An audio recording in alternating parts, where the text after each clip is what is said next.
Mtazamaji, karibu Goti TV Online kwa habari za kisiasa, michezo na burudani. Mtazamaji, kama ni mara yako ya kwanza unajiunga nasi ndani ya Goti TV, usiache kusubscribe kwa kubonyeza alama nyekundu ambayo ipo chini ya video hii kwa hakika zaidi kuendelea kupata taarifa zetu kila siku. Ibrahim Traore ni moja ya marais wakubwa barani Afrika, lakini pia ni moja ya marais wenye umri mdogo waliozua gumzo kwa kushangaza wa Afrika wengi kwa akili yake kubwa ya kuwaza maendeleo chanya, lakini pia kuwaza umoja wa Afrika.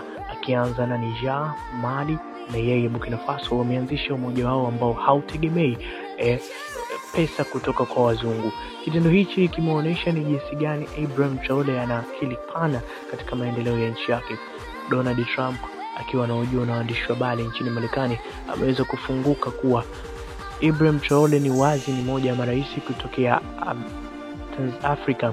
Wamekuwa ni marais ambao wana akili kubwa na ana uwezo mkubwa sana wa kufanya kazi yake na kuwajali wananchi wake. Waafrika wachache sana wana uwezo kama Ibrahim Traore na wanajitambua kama Ibrahim Traore.